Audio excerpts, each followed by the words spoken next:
Convention ہوتے تھے تو ہم سماجی تبدیلی کے خواب یہاں سے دیکھتے تھے.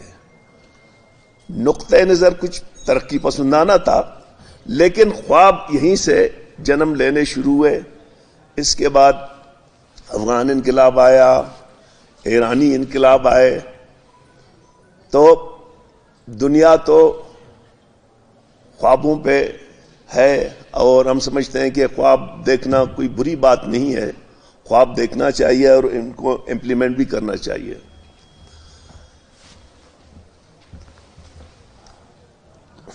اب کریٹنگ سوٹیبل پیس ان بلوچستان. یقیناً ہم جس معاشرے میں رہتے ہیں، نہ صرف ہماری معاشرہ خود تضادات میں گھیرے ہوئے ہیں. تضاد ہیو اور ہیو ناٹ کا، تضاد بزگر اور جاگیردار کا، تضاد سرمایہ دار اور مزدور کا، تضاد بالادست قوم اور مظلوم اقوام کا. لیکن مارکسزم میں ایک ٹرمز ہے ڈائلیکٹ. ڈائلیکٹ کے ذریعے آپ ان تضادات کو حل کر سکتے ہیں، یعنی thesis, antithesis and synthesis. ہر چیز کا ایک رد عمل ہے، ہر عمل کا ایک رد عمل ہے. تو میں سمجھتا ہوں کہ بلوچستان کے کنٹیکسٹ میں زیادہ بات کروں گا. دوستوں نے بڑی بڑی باتیں کی. میں ٹو دی پوائنٹ جو میرا مسئلہ ہے اس وقت بلوچستان کا، اس کو میں شیئر کروں گا آڈینس کے ساتھ.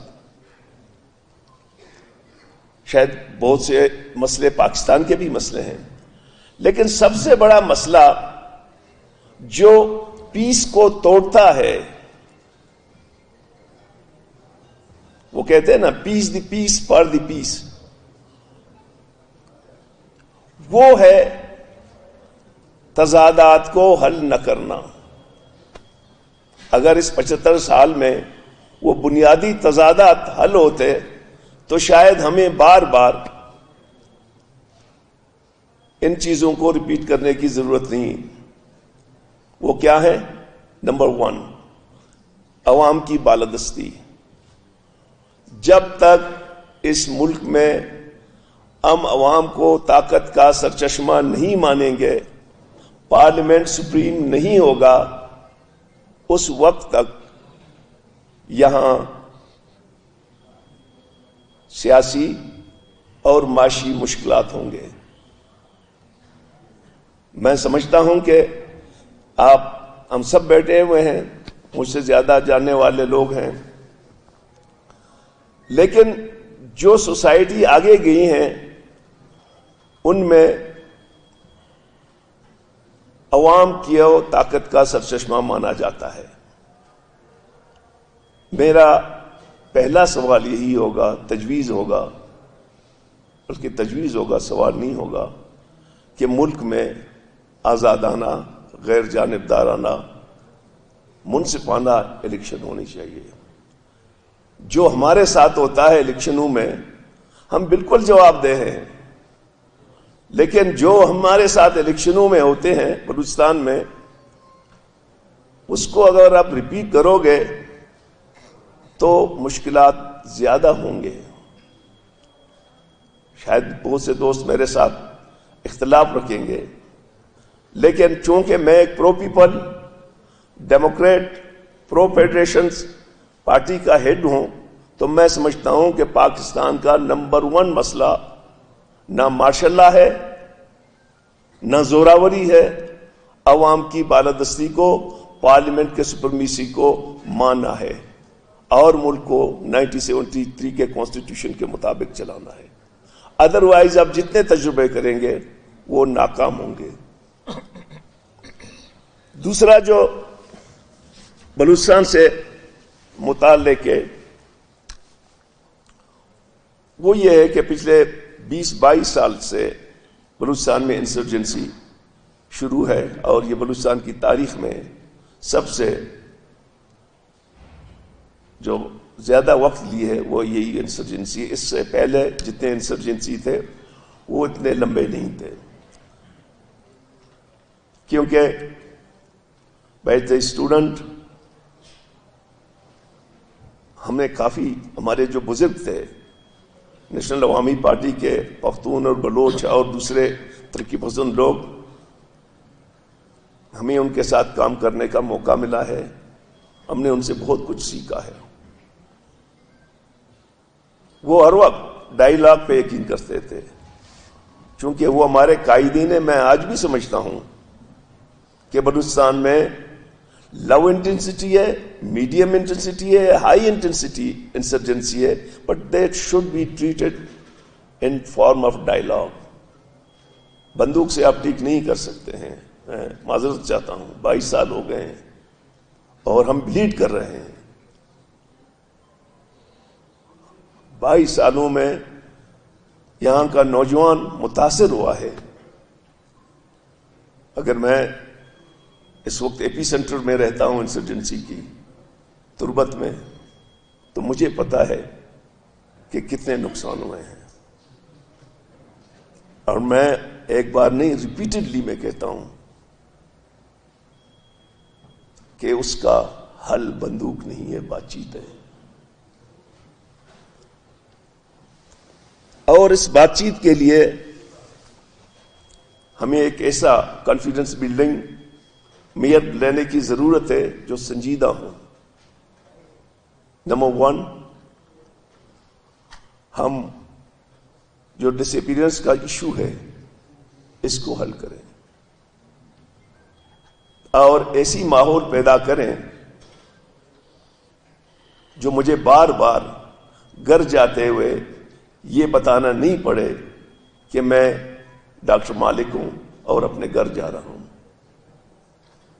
یہ ایشو ہے کہ لوگ اریٹیٹ ہوتے ہیں.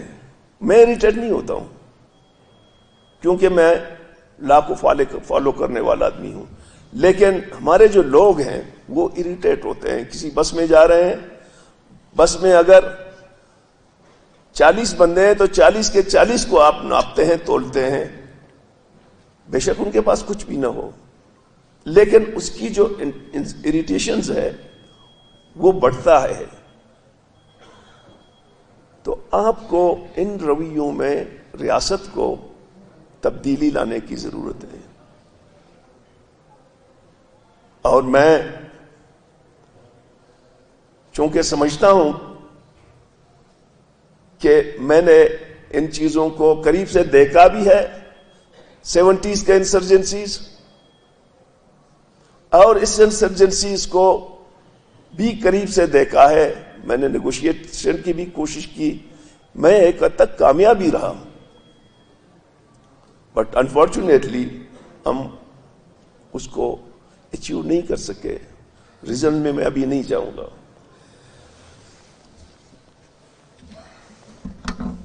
دوسرا ایک جو مسئلہ ہے ہمارا، میں ریکمینڈ کرتا ہوں کہ ریاست کو یہاں پہ جاگیرداروں اور نوابوں کا سرپرست نہیں بننا چاہیے جو بنے ہوئے ہیں. اگر کوئی مجھ سے اختلاف کرتا ہے، میں فیس کر رہا ہوں، میں اس نظام کے خلاف لڑتا ہوں. 20 سال مجھے لگ جاتے ہیں، لیکن جب عوام کی مینڈیٹ مجھے مل جاتی ہے پھر ٹپے مار آتے ہیں، ٹپے لگاتے ہیں کہ تم جاؤ اس سردار کو واپس لاؤ. تو میں سمجھتا ہوں کہ بلوچستان میں جو ہماری قبائلی اور جاگیردی میں، I have respect for all سردارز، لیکن میں سمجھتا ہوں کہ عوام کا پروگیٹو ہے کہ وہ کس کو لاتا ہے. ریاستی حوالے سے ہم ان کو انکریج نہیں کریں.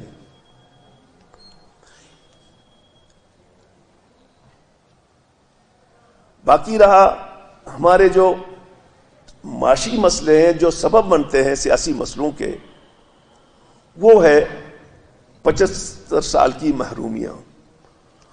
اس میں کوئی شک نہیں ہے کاکڑ صاحب، اس میں ہم بھی گناہ میں شامل ہیں. یہ نہیں ہے کہ ہم نے نہیں کیے. تربت کا اسکول مجھے کرنا ہے،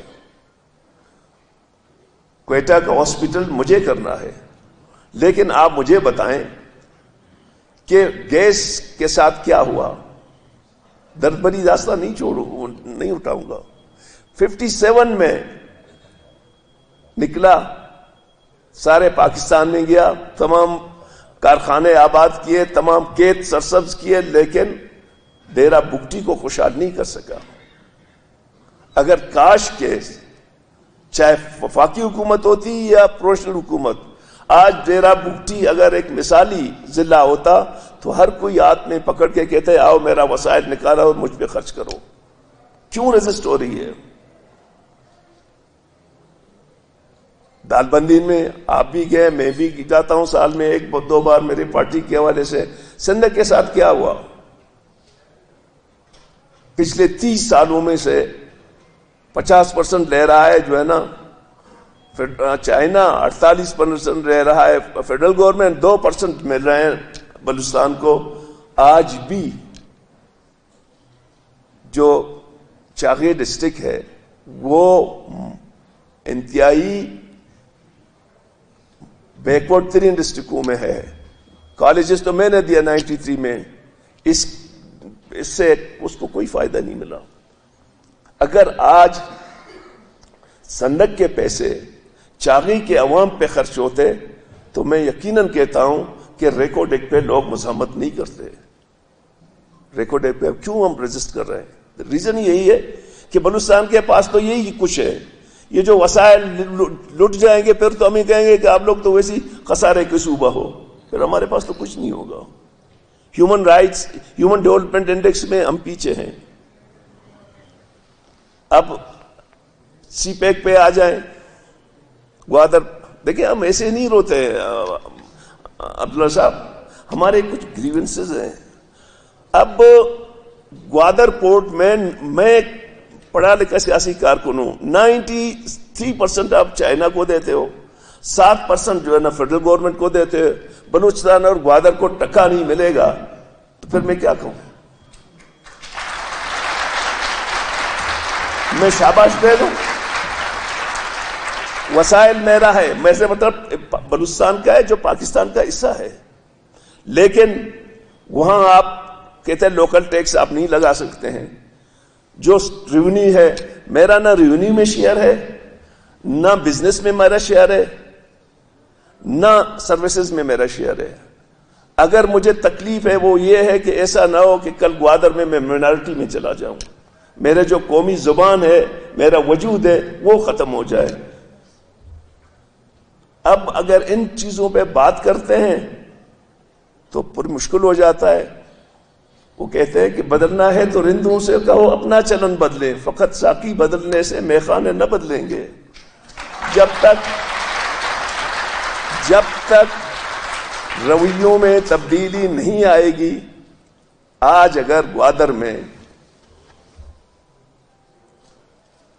یہاں بچوں کو ٹیکنیکل اسکول، چاہے پرووینشل گورنمنٹ ہو یا فیڈرل گورنمنٹ، بچوں کو پڑھاتے، چائنیز لینگویج پڑھاتے تاکہ بچے کل جو ہے نا گوادر والے فٹ ہو جاتے تو شاید ان کو کچھ شیئر ملتا. جب کیک کا چھوٹا سی بھی ٹکڑا مجھے نہیں ملے گا میں تو چیخوں گا، اور اس چیخ میں نہیں، جس کسی کو بھی نہ ملے وہ بھی وہ کرے گا. تو میں سمجھتا ہوں کہ بلوچستان میں فری اینڈ فیئر الیکشن، مسئلے کا حل، نیگوسیشنز، اور تمام بلوچستان کے جو وسائل ہیں وہ بلوچستان کے عوام کے ہونے چاہیے. بلوچستان کے عوام پہ خرچ ہونا چاہیے، نہ کہ بلوچستان کے ایلیٹ کلاس پہ. فی الحال تو ایلیٹ کلاس ہی وہ انجوائے کر رہا ہے. اور میرے ویسی میں نے لکھے بھی ہیں، اگر ریکمنڈیشنز کو آرگنائزر لیں گے بھی میں اس کو بھیج بھی دوں گا. بہت سے ہیں، ٹائم چونکہ کم ہے. آخر میں تمام دوستوں کا مشکور ہوں یونیورسٹی کے کہ ہمیں موقع فراہم کیا اور ہم نے بات رکھی. اور میں پھر یہی کہتا ہوں کہ سقراط جو سوال لے کے روڈوں پہ پھرتا تھا اور ان کے جواب وہ لوگوں سے ڈھونڈتے تھے. تو میری آپ تمام دوستوں سے گزارش ہے کہ بلوچستان کا سوال لوگوں سے ڈھونڈو.